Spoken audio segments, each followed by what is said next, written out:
And go.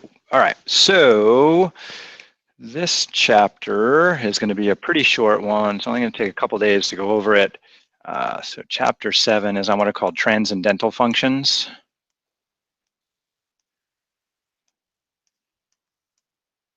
And I think I'm missing a C there. Is that the truth? Yep. Oh, what happened? There we go. Transcendental functions. So transcendental functions are different than like algebraic functions. Algebraic functions are things like polynomials and rational functions. Transcendental functions are things like the sine of x and all of its friends, e to the x, natural log of x.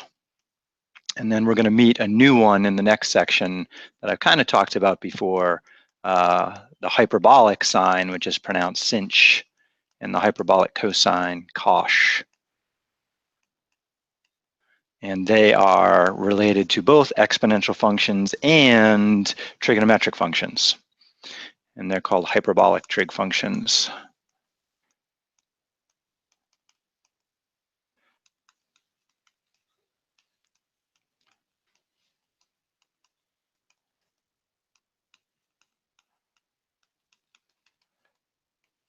So these guys right here are section 7.3. I'll touch on it at the end of class today, but most of that's we're going to do on Monday. And then these guys right here, which we actually already know a lot about, is section 7.1.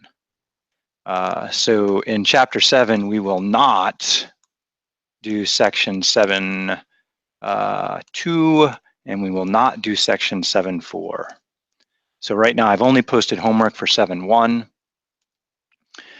And later today I will post 7.3. I'm still whittling that down. Okay, so as far as reading the book, just worry about 7.1 and 7.3, for example, kind of stuff. So some things we already know, thinking back to derivatives, we discovered way back in Calc 1 that the derivative of e to the x is e to the x, which is pretty awesome. Applying the chain rule to that, we get that the derivative with respect to x of e to the u will be e to the u times du dx, or u prime, whatever you want to call it.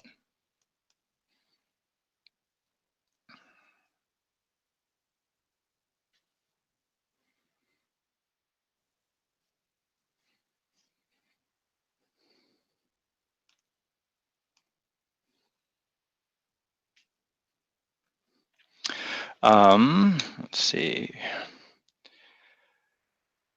The other thing we learned way back in Calc 1 is that the derivative with respect to x of the natural log of x is equal to, anybody remember? It's 1 over x. Yeah, it's 1 over x.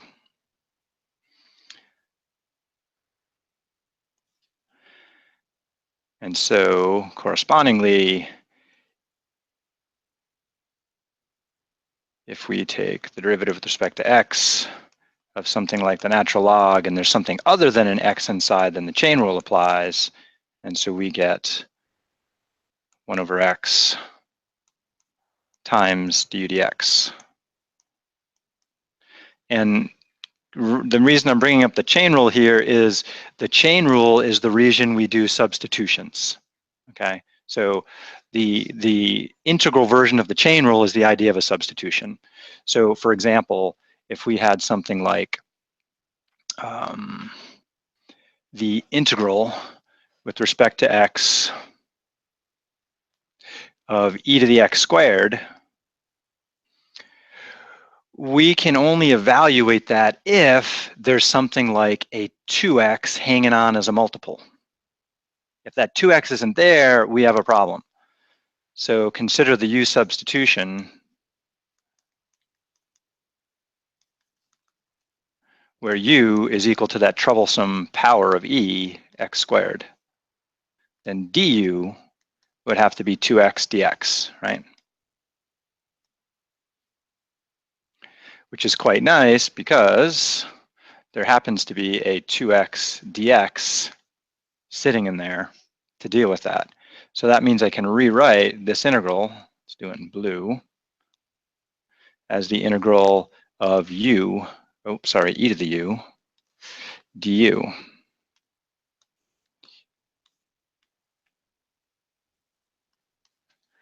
Antiderivative for e to the u, well, it's e to the u plus c, and e to the u is really e to the x squared.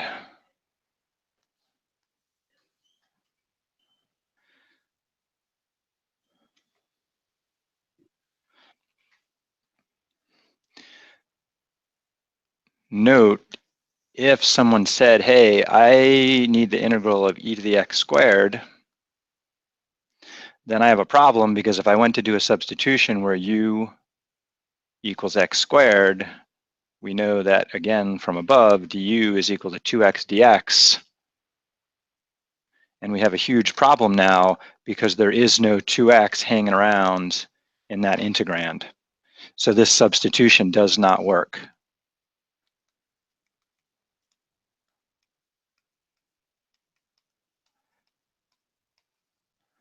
Okay. So at this point, I have no way to find an antiderivative. So at the moment, we have no technique for this.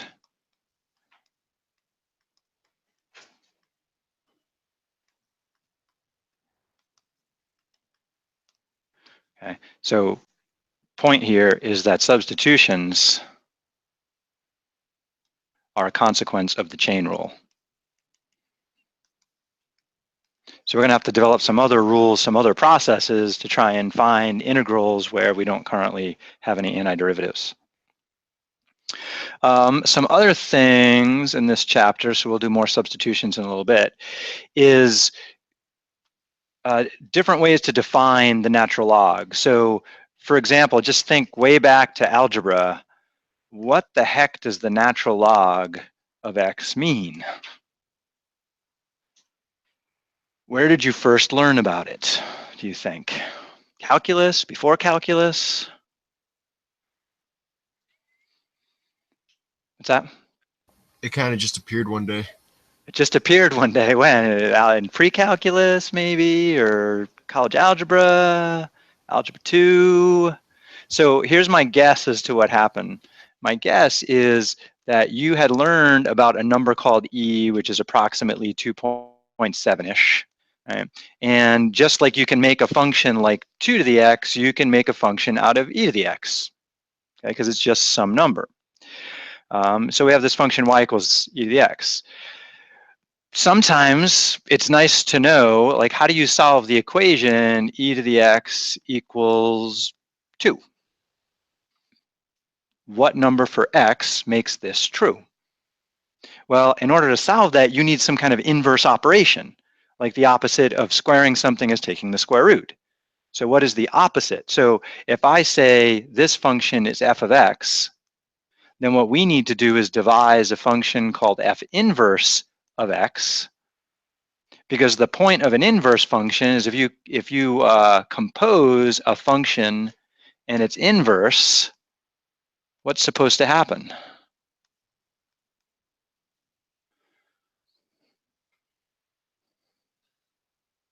Not 1, but in this case it would be x, because they're supposed to cancel each other. They're supposed to undo each other. So example of that idea, again, is suppose I said g of x is equal to x squared. And then g inverse of x would be what here? What's the opposite of squaring something? Square root, right? It'd be the square root of x. Now, one condition to make this inverse work is that x squared, we can only take x values that are greater than or equal to 0. Otherwise, the inverse isn't a function. We failed the vertical line test.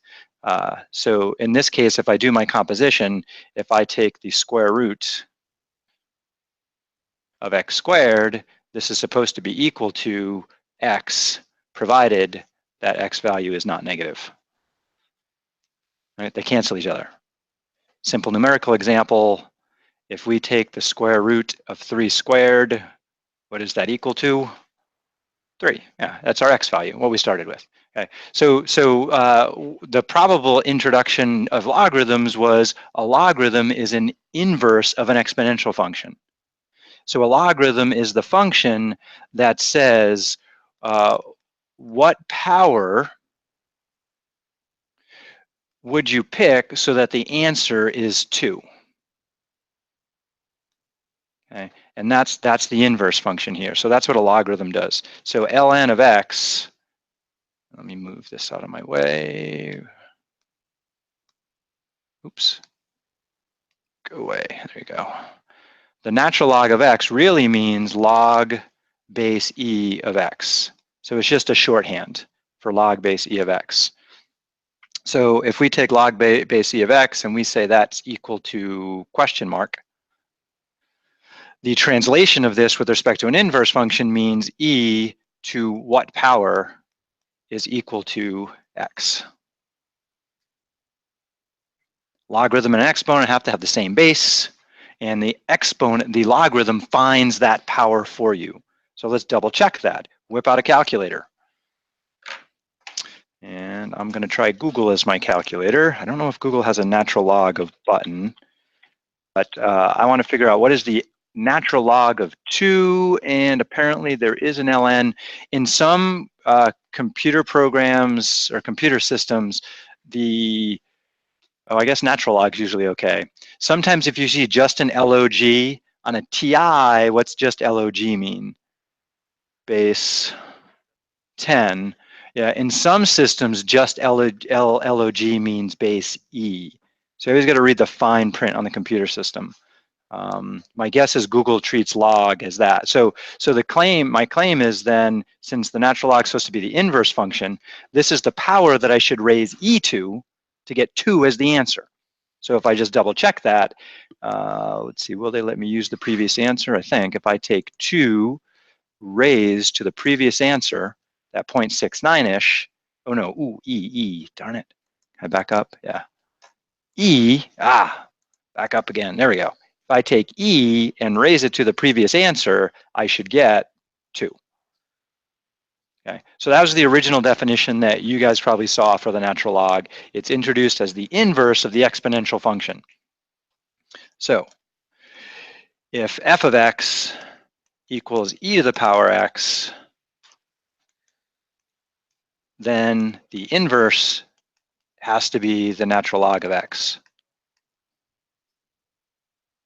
So that if we take the natural log of e to the x, we should get what as an answer?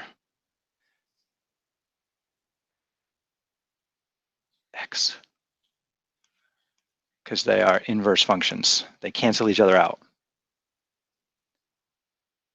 Now, just another minor proof of that, because this is the definition of inverse functions. In their domain, they have to cancel out and give whatever the argument is inside, which is the x here.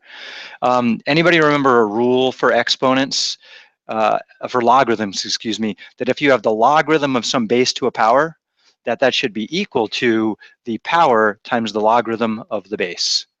Does that rule look familiar to you? Sort of, kinda.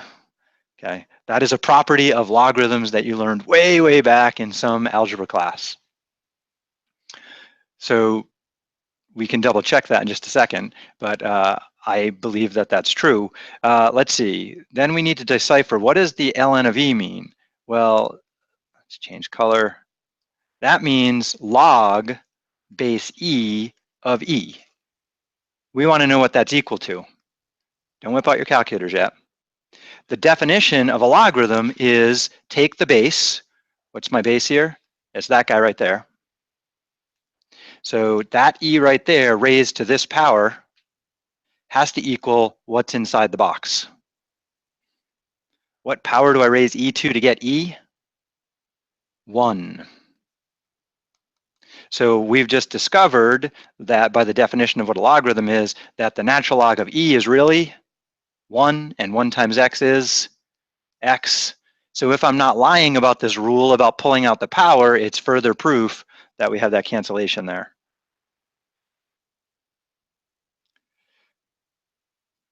Okay, let's test this out numerically. I'm not going to prove that rule today because we have some calculus to do, but I just want to play with calculator. What's going to happen if we take the log of 10, do you think? What base is log? 10. So this says 10 to what power equals 10? Answer should be 1. Okay, so with that in mind, what's going to happen if I take the log of 100? What should that be equal to? That says 10 to what power is 100? It should be 2, right? Okay. So Google says, yep, 2. Okay, so now let's take the rule I just identified over here and say, let's take log base 10 of 100. We know 100 is 10 squared, true?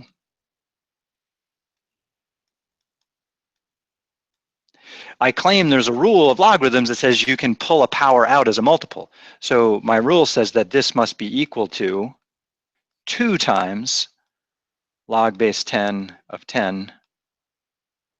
And what is log base 10 of 10 equal to? 1, so this must be 2 times 1 or 2. All right, so again, applying that rule. Double check up here, this says 10 to what power equals 100? Well, we already reasoned that that's 2. So in 2 different ways, we're coming up with the same answer, 2. And we have the calculator that agrees with us. Okay? Just because the calculator agrees with us doesn't mean anything. It's just doing what we told it. We're just pushing buttons. But so some rules of logarithms that you may or may not remember, and for exponentials. So let's go to the exponential rules first. And I'm just going to stick with e as the base here for now. If I have something like e to the x times e to the y, that means I have a bunch of e's multiplied together. How many? X of them. And then I have y of them multiplied together. So altogether, that means I have x plus y e's all multiplied together. Okay, so that should be a rule you're familiar with. Other rule is if you have something like e to the x divided by e to the y, you have a bunch of e's in the top, you have a bunch of e's in the bottom, there's going to be some cancellation. Well, how many will cancel? Well, x minus y will cancel away. Other rules that you've seen, if you have something like e to the power x, then to the power y, now you have a whole bunch of e to the x's multiplied together. How many of them? Well, y e to the x's, which gives you e to the power x times y. Power to a power, you end up multiplying the powers, just because that's what it means to be an exponent. So those are some common rules related to exponents. Similar rules related to logarithms. And oh, this is super important. Anybody got a smartphone on them? Okay, on your smartphone right now, please look up, what does logarithm mean? I think I'm gonna do that too. Whip out your phones, come on, it's technology day. Who was it that told me the other day? I asked Stanton if he wanted that sheet of notes. He said, I don't need that, I've got Google. It's like, oh, fine, okay. So I'm just gonna Google the word logarithm. Logarithm, isn't that an awesome word? Logarithm. Almost as cool as asymptote. Logarithm, okay. A quantity representing the power to which a fixed number, the base, must be raised to produce a given number. Okay, that's an interesting definition. Let's see, what does Wikipedia say? Do they have anything more exciting? Did you guys get similar definitions? If we're all using Google, we're probably all getting the same one, which kind of takes the fun out of it. Okay. Logarithm is an inverse. Logarithm of a number is the exponent to which, oh, this is interesting right here. The logarithm of a number is the exponent. Logarithm is exponent. What does is usually mean in math? Equals. So this is saying the logarithm is the exponent. Literally, logarithm is synonymous with exponent. They are synonyms. Doesn't say that here, but they are, right? Because doesn't synonym means the same thing? And doesn't is mean this thing is like the other, right? Yeah, so just double check that definition before I move on. My claim is that the word logarithm, oops, that's the wrong letter. Logarithm is exactly the same thing as an exponent. So for example, if I have something like 10 to the power 2 equals 100, then the translation of that would be the log has to have the same base as the exponent, rule number one. Rule number two, a logarithm, according to what I just read, log is an exponent. What's my exponent here? 2. The log has to be the exponent. There's only one place for the 100 to go. We need something to take the logarithm of, so the 100 goes right there. So the definition of that a logarithm is an exponent is what gives us a way to translate a logarithmic statement into an exponential statement or vice versa. Because logarithm is synonymous with exponent. Okay, so those are all things you learned a long time ago and kind of maybe forgot. So it's just a refresher. All right, back to this fun stuff over here. Other rules of logarithms. If you have the, I'm just going to call it, oh no, I should call it ln.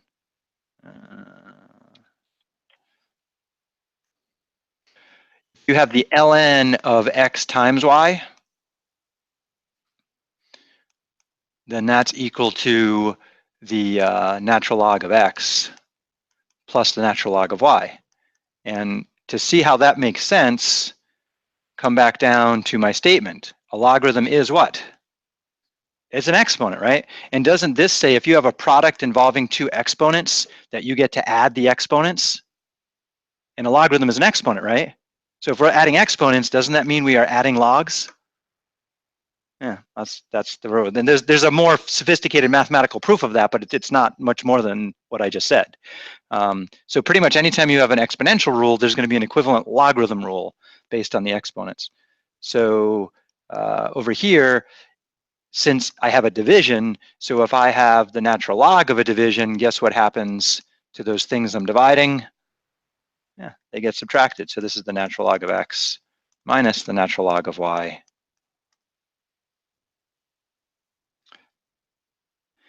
And then if we just tweak this guy right here a little bit, suppose I had the natural log of x times x.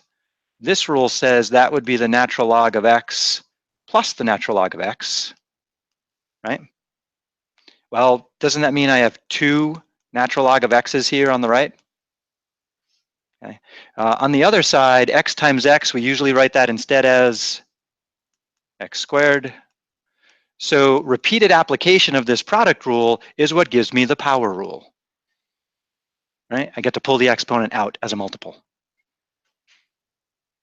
Okay. And it turns out, although this rule is cute and that rule is cute, this rule down here is like the most powerful rule related to logarithmic functions, that you get to pull the power out. So more generally, what we have is that if you have the natural log of x to the power n, let's say, that's going to be equal to n times the natural log of x. And that's like super duper logarithm rule number one. If there's anything you take from today, it's remembering that. That's number one. This is number two most popular thing to know about logarithms.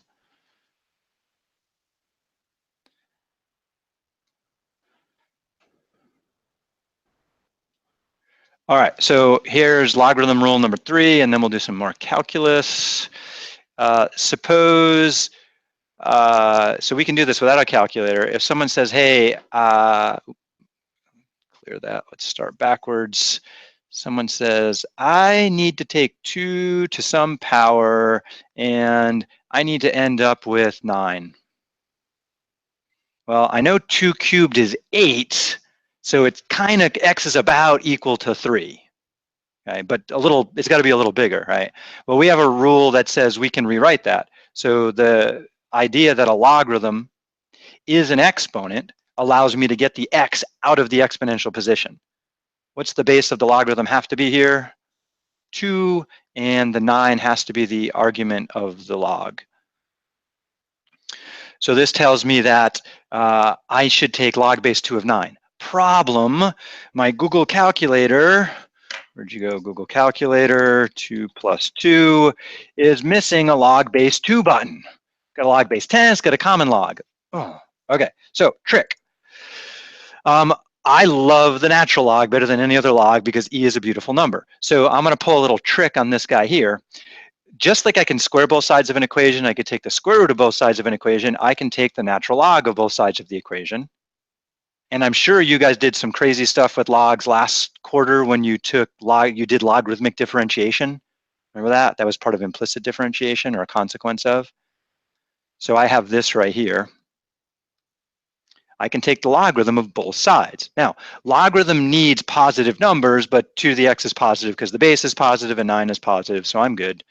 And then I have the magic rule that says, hey, I can pull that x out as a multiple. So I can rewrite this as x times the natural log of 2, which is equal to the natural log of 9. It's parentheses there. Now, the natural log of 2 is just a number. Okay. Earlier, I think we discovered it was like 0.69-ish. Okay? So I can just divide that number to the other side. So my x value has to be the natural log of 9 over the natural log of 2. The cool thing is there's nothing special really about the natural log except it involves e, and e happens to be a number that pops up all over the place in math, in physics, in chemistry, in biology. It's this strange number like pi. It just starts appearing. Did you know it even appears in math of finance? It's the craziest number. So check it out. Here I was trying to take the log of 9. Hey, I still have a log of 9. It's not the right log, but we adjust by dividing by the log of the old base.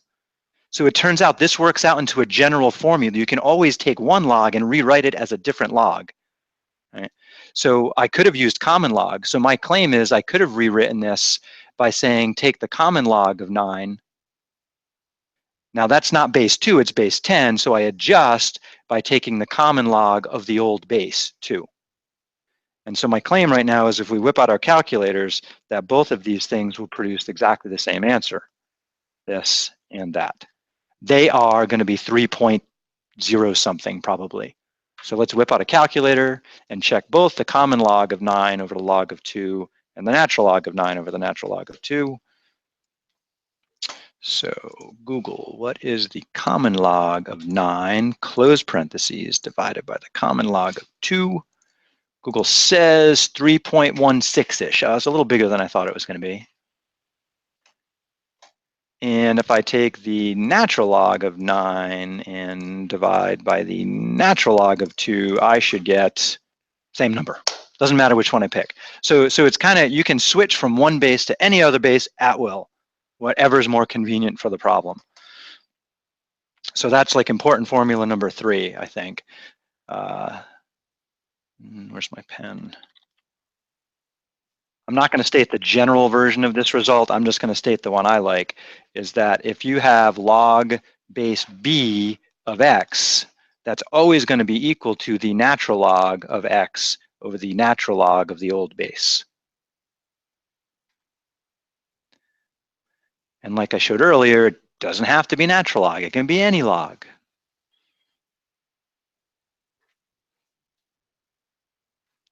All right, so this important formula number 3 today. All right, so next thing. We discovered the fundamental theorem of calculus, which was wonderful because then we get to stop doing Riemann sums, which are a total pain in the butt. They're very difficult. And most often we can't solve them. All we can do is like add a couple things up, whip out a calculator, say, can you give me 1,000 rectangles, please? Some problems the calculator kind of locks up. Mostly it can handle it. So we know that from previous calculus that the derivative with respect to x of the natural log of x is equal to 1 over x. Then we learn the fundamental theorem of calculus. And so according to the fundamental theorem,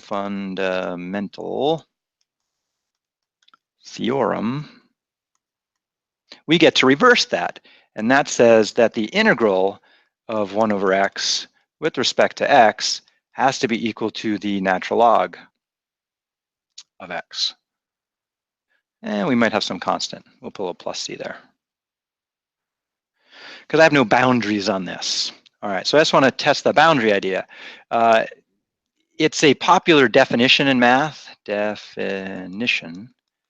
And this definition is kind of why the natural log got called the natural log. Like, why don't we call it log base e? Okay. Because someone said, oh, this is kind of cool. They discovered that as they were playing around with the function 1 over x, let's say that's 1 right there, and let's put 1 for x right there. So 1, 2, 3, and 4. So if I wanted to graph 1 over x, it's got the point 1, 1, it's got the point 2, 1/2, 3, 1/3, 4, 1/4, right? It keeps shrinking down toward the axis. And it has an asymptote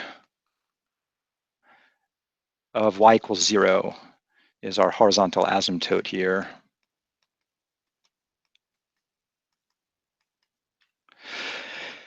They never touch, they just get closer and closer and closer and closer and closer together. So people were studying this a long time ago, and they were trying to calculate the area under here. And before the fundamental theorem, this was kind of a sketchy problem. The fundamental theorem allowed us to solve it a little bit easier. But this area here, wouldn't you agree? If I go and call that line right there, we'll call that x, for example. Then the area has to be the integral. I'm going to pick some variable t. As t goes from 1 here to x of 1 over t dt. Because 1 over is my boundary function at the top, right?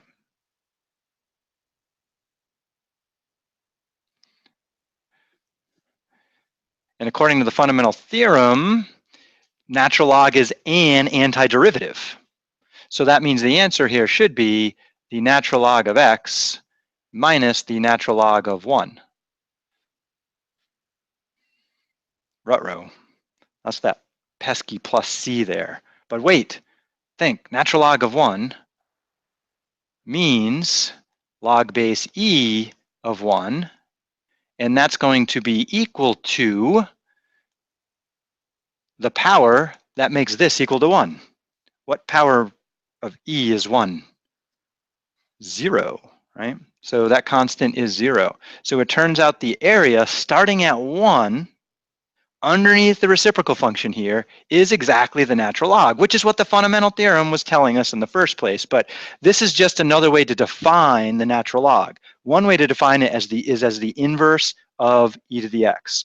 Another way to define the natural log, and that's why I wrote definition there,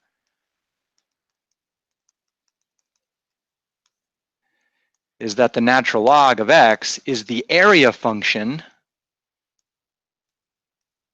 of 1 over x. Or in this case, I have to call it 1 over t because I'm already using x as the boundary.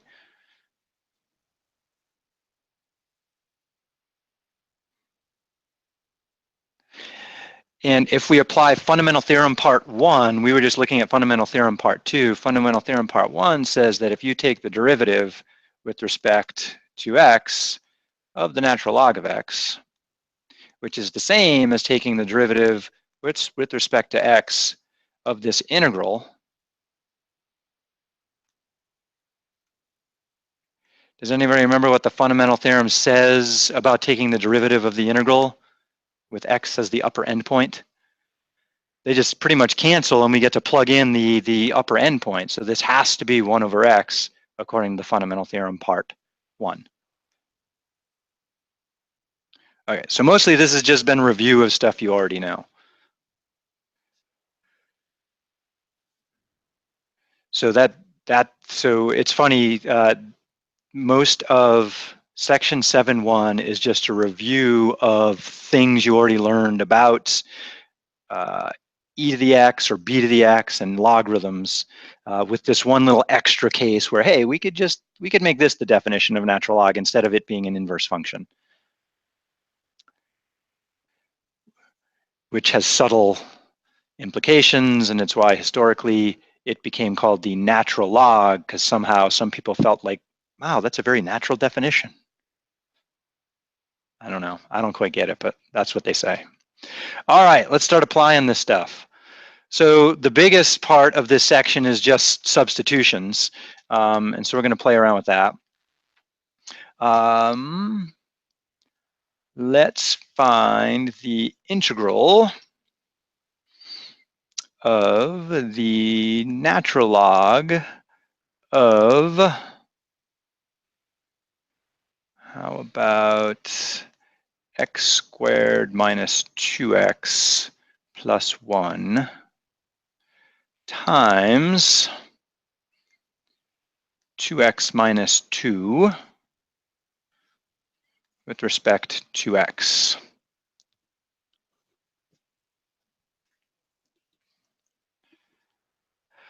Let's see, that's messy, isn't it?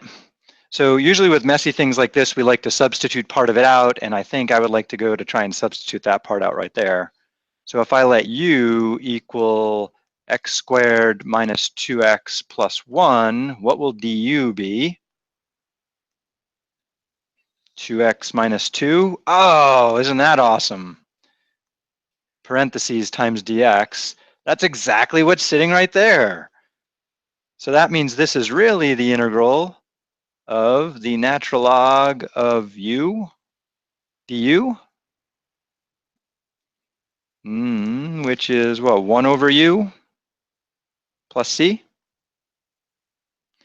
And here, u is really that quadratic, so my antiderivative, switching back to black, is 1 over x squared minus 2x plus 1. And then because we didn't have boundaries, we have that arbitrary constant chilling out.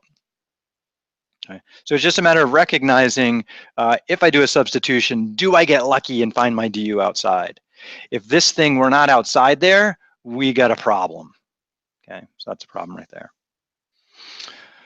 All right, let's see. How about, I'm not sure if we've done this one yet. Did we find an antiderivative for tangent yet? Let's give that a shot.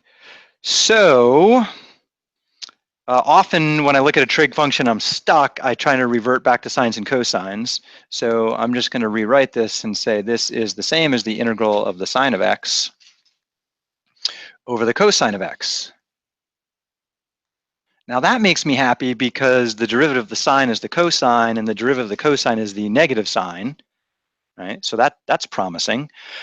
The sine is in the numerator. It's the denominator. That's usually denominators are where the trouble lies. So I think I would like to kind of clean up the denominator is what I'm going to aim for. So I'm going to say, let's let u equal the cosine of x.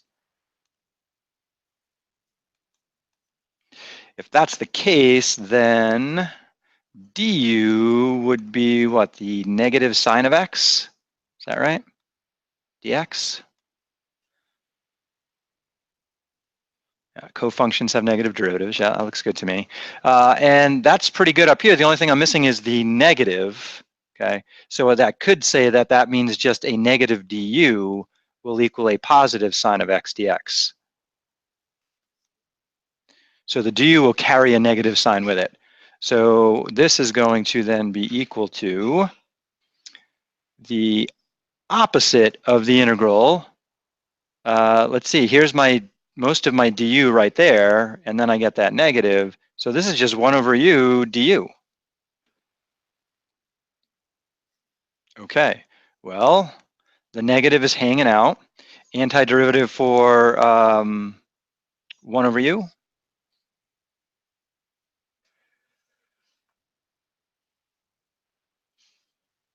Is the natural log, right?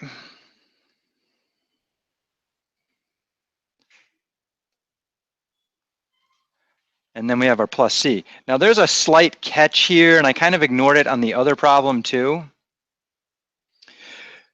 Natural log can only operate on positive numbers. So this is only if that only true if that inside is positive. And so often we throw absolute values around when we're playing with logarithms. And so here, technically, this would be the absolute value of u, because I don't know if u is positive or negative. Now, let's see, what was u? U was the cosine. Is cosine always positive? No. So I definitely need the absolute value. And so then I'm going to get the opposite of the natural log of u, which is really the cosine of x dx plus c.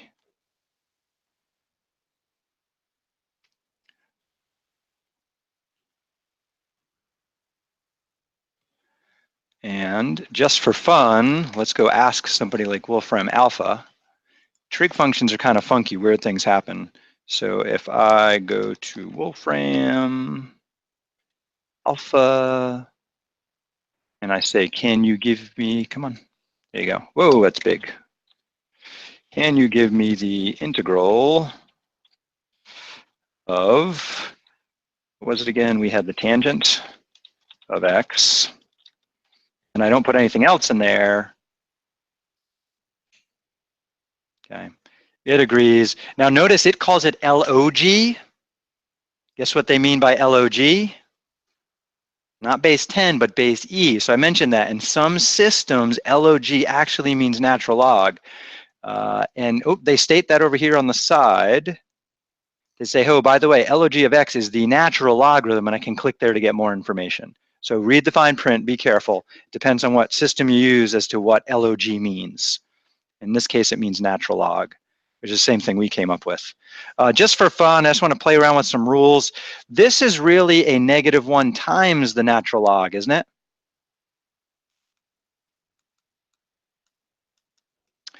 And let's see, isn't there a rule that if I have a multiple of a logarithm that could have been a power?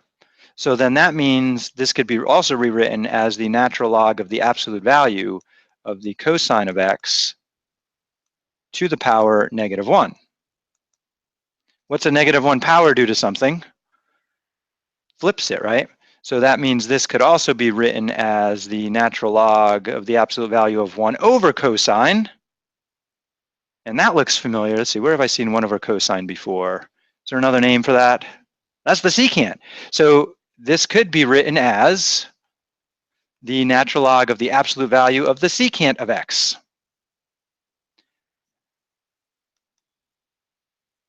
And the reason and they're both good definitions, right? You can go either way. They are equivalent. Where's my pens? And this happens with trig functions a lot because of all the crazy identities. We have 2 different ways to define an antiderivative for tangent now. And a lot of times you'll see opposite of the natural log of the absolute value of cosine, but in some reference manuals and some computer programs, they will actually spit out natural log of secant. Well, why? That makes sense for one reason, because, well, we just did some algebra and it showed it. The other thing is, think about the derivative of tangent. What is it? Secant squared. Oh, this is interesting. So secant is related to its integral too. Oh, kind of cool, right? So when I took calculus, I found this one easier to remember because I already had in my head the derivative was secant squared. Okay, so now the integral, I can also use secant. Turns out it's the logarithm of the absolute value of the secant. Okay. All right, I think that's about it for today. I wanted to do a couple more substitutions and then talk about the crazy hyperbolic cosine function, which really is just an exponential function. So if I can integrate and differentiate e to the x, then that means I can no problem integrate and differentiate this thing we call the cosh. And it's just pronounced cosh. So that's what section 7.3 is about, and we'll play with that then. You won't see this in the 7.1 homework, I'm pretty sure. But does anybody remember the physical application of this I went over in class last week? it's a hanging cable. It's the shape of a hanging cable because of gravity. Yeah, as long as it's uniformly dense, right? So, okay, that's it for now. Have fun, do good math, have a good weekend, get that take-home exam done well. If you have questions about it, email me or stop by. I'll do a study session tomorrow if anybody wants to play. See you later, Darren.